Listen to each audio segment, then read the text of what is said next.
Amis du jour, chalutations.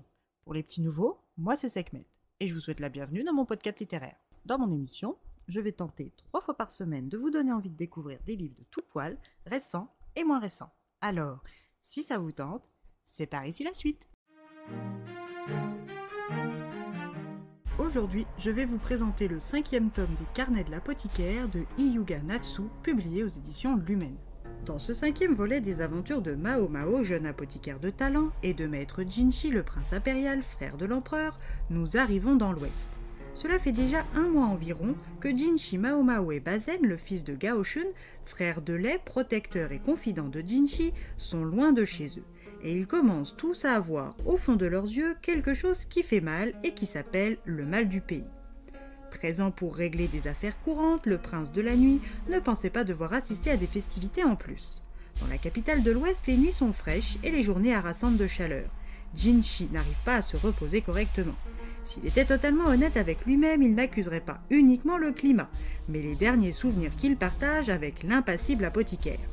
Faute de trouver le repos, il s'épanche sur ses doutes en matière de séduction à son frère de lait. Il aurait préféré Gao Shun pour ce type de conversation car son ancien protecteur et assistant avait et a encore une solide expérience de la jante féminine. S'il est vrai qu'il a vécu 6 ans au Wugong en tant qu'intendant, il n'est pas beaucoup plus compétent que Bazen qui rougit et perd tous ses moyens face à une femme. Seule exception à sa nervosité, Mao Mao. Jinshi se rend vite compte que Bazen ne lui apportera pas les réponses qu'il attend, mais est surpris par sa proposition. D'abord hésitant, Jinshi finit par entrer dans le jeu de son subordonné avant de comprendre sa méprise et d'être interrompu par Dame Aduo, une ancienne concubine impériale bien éméchée.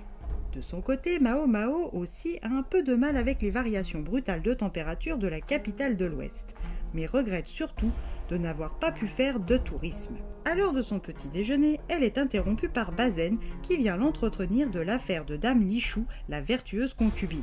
Mao Mao va devoir encore une fois mettre à l'épreuve ses talents d'enquêtrice et de sauveuse de l'ombre. Lors du précédent événement, la pauvre jeune fille s'était vue devenir la cible d'un lion enragé. La raison, sa demi-sœur aurait voulu lui faire une blague en aspergeant ses habits d'apparat d'un parfum entêtant. Ce qu'elle ignorait, du moins c'est le présupposé, c'est que les barreaux de la cage du fauve avaient été préalablement sabotés. L'incident n'a heureusement pas fait de victimes, mais a tout de même fait suffisamment de bruit pour que des sanctions tombent sur les responsables. Grâce à la participation de Dame Aduo, Bazen et Jinshi savent que la demi-sœur de la vertueuse concubine est impliquée, mais il faut maintenant le prouver. C'est là que Mao Mao entre en scène. Après interrogatoire de la suivante de la demi-sœur de Dame Lishu, la piste du parfum remonte vers une femme reconnue comme experte.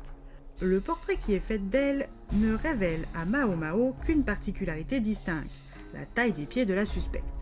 Comme il est de coutume dans le nord du pays, certaines femmes ont eu, dès l'enfance, les pieds bandés, afin de les conserver tout petits. Certes moins commune dans l'ouest, cette tradition a tout de même cure, et le champ des possibles se réduit considérablement. Le soir même, le trio est invité à des festivités, le banquet de mariage de la famille à qui l'on a confié l'administration du territoire après la chute du clan Li.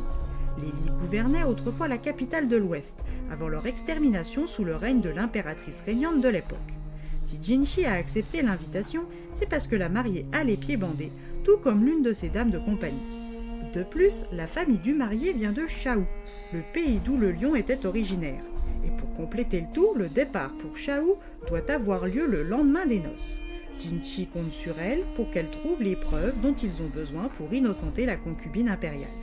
Une fois sur place, Mao Mao s'ennuie jusqu'à ce qu'elle remarque l'absence prolongée de la mariée. Avant qu'elle n'arrive à rejoindre les commodités, un bateau au milieu de l'étang crachait bruyamment des feux d'artifice multicolores, détournant sciemment ou non l'attention des convives. Une fois le spectacle terminé, la mariée n'avait toujours pas refait son apparition quand une servante se met à crier en montrant du doigt une pagode à 4 étages située dans un coin de la résidence. La mariée y était pendue. Jinshi, Mao Mao et Bazen, ainsi que le père et l'oncle de la mariée, se précipitent vers les lieux. À leur arrivée, la corde s'est rompue et le corps sans vie, défiguré, déformé et calciné de la pauvre jeune fille repose au sol. Pour Mao Mao, il y a quelque chose qui cloche. Les événements tragiques de la veille obligent Mao Mao à assister aux obsèques et à voir son cousin, le fils adoptif de Lacan, son père biologique. En amateur des chiffres, Bien que vexé d'être convié aux funérailles alors qu'il n'avait pas été convié pour les noces, il aide Mao Mao dans sa recherche de réponses, jusqu'à la solution. Encore une fois, la talentueuse Mao Mao a vaincu les intrigues de cour. Si ces déductions vont permettre à la gentille Lichou de rentrer au Wugong, elles ne vont pas lui éviter d'être encore dans l'œil du cyclone. Qu'a bien pu faire cette pauvre fille à l'univers pour que celui-ci s'acharne de la sorte sur elle? Mao Mao, Jinchi, Bazen, Lahan, Damaduo et les autres vont-ils arriver à la sauver? Ou tout du moins à l'aider? À vous de le découvrir en lisant ce 5e tome.